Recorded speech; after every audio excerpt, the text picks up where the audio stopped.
एक घने जंगल में बहुत से पशु पक्षी बहुत ही प्यार से पेड़ों पर अपना घोंसला बनाकर रहा करते थे। उसी जंगल में एक बुलबुल नाम की चिड़िया अपनी माँ टुनटुनी और पिता कालू कौवे के साथ रहा करती थी। बुलबुल को कहानियों का बड़ा शौक था और वो कहानियों में ही खो जाया करती थी। एक दिन वो अपनी माँ के पास आई।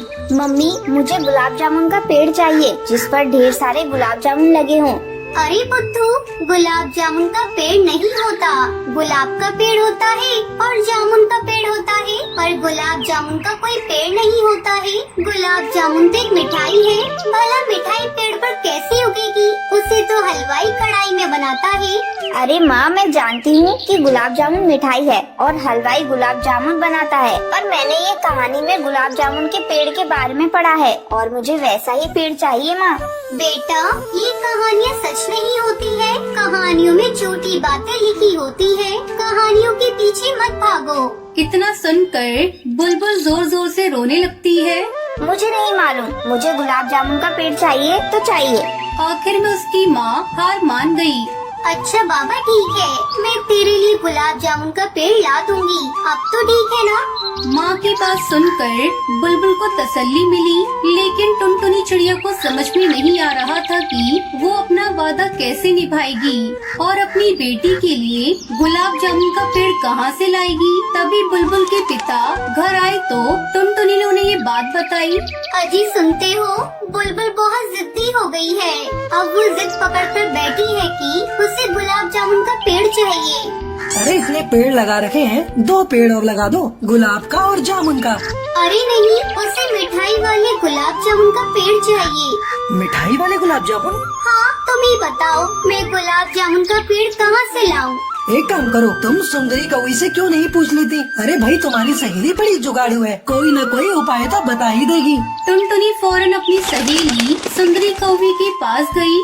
अरे सुंदरी बहन, क्या बताऊं, मेरी बेटी ने जिद पकड़ रखी है कि उसे गुलाब जामुन का पेड़ चाहिए। अरे तो इसमें क्या बड़ी बात है, दोनों पेड़ लाकर घर पर लगा दे, एक गुलाब का और एक जामुन का। तुम समझी नहीं, उसे गुलाब जामुन मिठाई वाला पेड़ चाहिए। ओ, तो ये बात है, तब तो कुछ जुगाड़ लगाना पड़ेगा। क्या मतलब है जुगाड़ लगाना पड़ेगा? भला ये कैसे पॉसिबल है? Everything is possible. अपनी बेटी से कहो कि इस बार उसके जन्मदिन पर तुम उसे गुलाब जामुन का पेड़ लाकर दोगी। अब तुम जाकर जन्मदिन की तैयारी करो, उसके जन्मदिन पर गुलाब जामुन का पेड़ गिफ्ट पैक होकर तुम्हारे घर पहुंच जाएगा। ये सुनकर टुनटुनी वहाँ से चली गई और अपने घर पहुँची। उसे देखकर बुलबुल तुरंत उसके पास आई और जिद करने लगी। माँ, तुमने तो मुझसे कहा था कि मुझे गुलाब जामुन का पेड़ ला कर दोगी। अरे कितने दिन हो गए, तुम मुझे पेड़ कब ला कर दोगी? हाँ मेरी बच्ची, ले आऊंगी। इस बार जब तेरा जन्मदिन होगा तो मैं तुझे गुलाब जामुन का पेड़ गिफ्ट के रूप में दूंगी। वो पार्टी वाले दिन ही गिफ्ट पैक होकर घर पहुंच जाएगा, तो चिंता मत कर। अरे वाह, मैं जाकर अपने सभी दोस्तों को बताती हूँ कि परी कथा वाला गुलाब जामुन का पेड़ मेरे बर्थडे पर गिफ्ट पैक होकर आएगा। मेरे दोस्तों मेरा मजाक उड़ा रहे थे कि तुम मुझे बुद्धू बना रही हो और मुझे वो पेड़ लाकर नहीं दोगी। किसी तरह 2 महीने बीते। उस दिन बुलबुल का जन्मदिन था और टुनटुनी को अभी भी समझ में नहीं आ रहा था कि सुंदरी गुलाब जामुन के पेड़ का बंदोबस्त कैसे कर पाएगी। टुनटुनी चिड़िया सुंदरी के घर गई। अरे सुंदरी, आज बुलबुल का जन्मदिन है, अब तुम ही बताओ, अब वो गुलाब जामुन का पेड़ कहाँ से आएगा? मैंने कहा था ना कि गुलाब जामुन का पेड़ खुद घर पहुंच जाएगा, मैंने ऑर्डर कर दिया है। टुनटुनी को बहुत आश्चर्य हुआ। वो खुद गुलाब जामुन का पेड़ देखने के लिए बड़ी उत्सुक थी। सही समय पर बर्थडे शुरू हुआ। माँ, तुम मुझे गिफ्ट में गुलाब जामुन का पेड़ देने वाली थी, वो कहाँ है? अपनी सुंदरी आंटी से पूछो, उन्होंने ही पेड़ का ऑर्डर दिया है। तुम चिंता मत करो, बस आता ही होगा। तभी घर की डोरबेल बजी। टुनटुनी ने दरवाजा खोला तो एक डिलीवरी पक्षी खड़ा था जिसके हाथ में बड़ा सा डब्बा था। उसने वो डब्बा टुनटुनी को दिया। ये लीजिए मैडम, आपका गुलाब जामुन के शेप वाला बर्थडे केक। टुनटुनी चिड़िया ये सुनकर खुश हो गई। वो समझ गई कि सुंदरी ने क्या प्लान बनाया है। अरे मेरा बर्थडे केक आ गया। जैसे ही केक के ऊपर से डब्बा हटाया गया तो अंदर एक बहुत ही सुंदर सा केक था जो किसी वृक्ष के आकार का था और उसकी बेलों पर गुलाब जामुन सजे हुए थे। ये देखकर बुलबुल बहुत खुश हुई। अरे वाह, गुलाब जामुन का पेड़। तुम्हें गुलाब जामुन का पेड़ चाहिए था ना? अब यही तुम्हारा गिफ्ट है। अब अगर तुमने केक काटा तो तुम गुलाब जामुन के पेड़ से हाथ धो बैठोगी, और अगर तुम गुलाब जामुन का पेड़ संभाल कर रखोगी तो बर्थडे का केक नहीं काट पाओगी। तो तुम डिसाइड करो कि तुम्हें क्या करना है। मैं तो केक काट लूंगी और फिर उसके सारे गुलाब जामुन भी गपागप खा जाऊंगी। पार्टी में आए सभी पक्षी हंसने लगे। इस प्रकार बुलबुल की जिद भी पूरी हो गई और सबको एक यूनिक बर्थडे केक भी खाने को मिला। एक घने जंगल में टुन्नू नाम का चिड़ा अपनी पत्नी और बेटी टुनटुनी चिड़िया के साथ रहता था। उसकी पत्नी की बहुत बार तबीयत खराब हुई। कुछ ही महीनों में वो भगवान को प्यारी हो गई। टुन्नू और उसकी बेटी अकेले रह गए। एक दिन हरी काकी टुन्नू से मिलने आई। टुन्नू भाई, आपकी बेटी अभी बहुत छोटी है, इसे देखभाल के लिए माँ की जरूरत है। आप दूसरी शादी कर लीजिए। बहन, मुझे डर है कि सौतेली माँ मेरी बेटी के साथ बुरा सलूक ना करे। आप ऐसा मत सोचिए, मेरी नजर में एक सीधी सादी चिड़िया है। कहिए तो मैं आपकी तरफ से बात चलाऊं। ठीक है हरी काकी, अगर आप चिड़िया से परिचित हैं तो मुझे कोई एतराज नहीं है। इस तरह टुन्नू की शादी पिंकी नाम की चिड़िया से हो गई। पिंकी चिड़िया टुन्नू के सामने तो टुनटुनी को बहुत प्यार करती थी, पर जैसे ही टुन्नू काम पर चला जाता तो टुनटुनी से सारे घर का काम कराती थी। टुनटुनी, अब ये सारे बर्तन धोकर साफ कर दे, वरना तुझे बहुत पिटूंगी और तेरे पिता से भी मार पड़वाऊंगी। मेरी माँ मुझसे कोई काम नहीं कराती थी। तुम मेरी माँ नहीं हो। मैं पापा से तुम्हारी शिकायत करूँगी। इतना सुनकर पिंकी आग बबूला हो गई और टुनटुनी को भला बुरा बोलने लगी। टुनटुनी की खूब पिटाई करने के बाद उसने उसे धमकी दी। अगर तूने अपने पिता से शिकायत की तो कल और भी ज्यादा मारूंगी।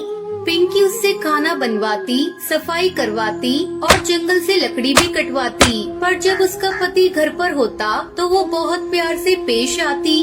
अरे टुनटुनी बेटी, तुम्हें स्कूल के लिए कुछ पैसे चाहिए थे ना? अजी सुनते हो, टुनटुनी के स्कूल में एक समारोह के उपलक्ष्य में पैसे मांगे गए हैं। हमारी बेटी बहुत होशियार है, इसलिए उसकी टीचर उसे प्रोग्राम में हिस्सा लेने को कह रही थी। हाँ हाँ, क्यों नहीं, ये लो 2000 रुपए हैं, बाकी के पैसे तुम रख लेना।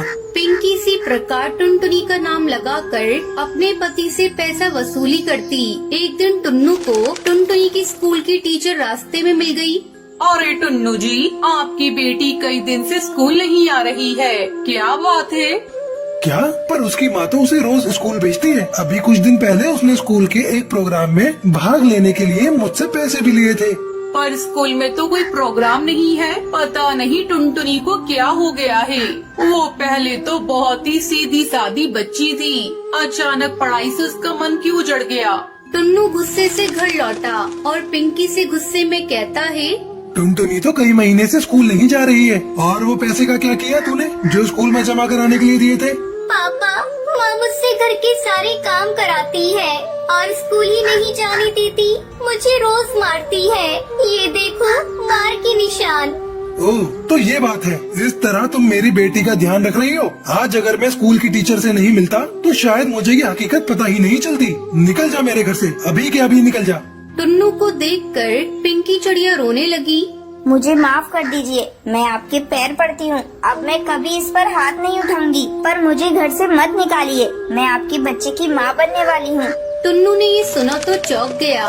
क्या तुम माँ बनने वाली हो? ठीक है, मैं तुम्हें माफ करता हूँ, पर आज के बाद मेरी बेटी टुनटुनी को कोई कष्ट न हो। टुन्नू चिड़ा के डर से अब पिंकी चिड़िया टुनटुनी से अच्छा बर्ताव करने लगी। कुछ दिन बाद उसने भी एक अंडा दिया।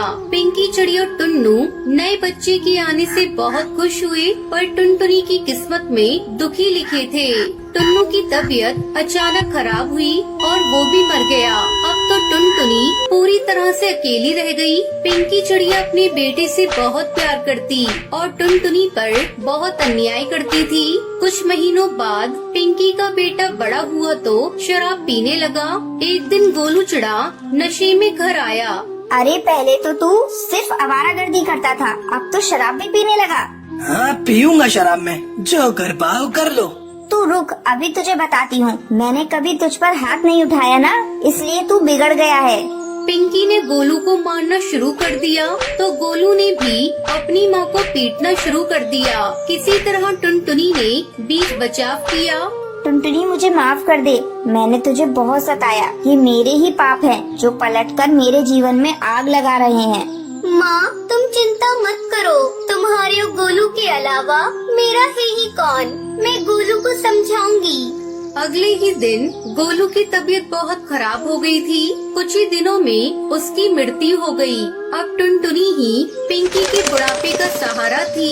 टुनटुनी ने कभी अपनी सौतेली माँ से पुराने दिनों का बदला नहीं लिया, बल्कि हमेशा उसका ध्यान रखा। फिर पिंकी चिड़िया अपनी बेटी टुनटुनी के साथ खुशी खुशी रहने लगती है।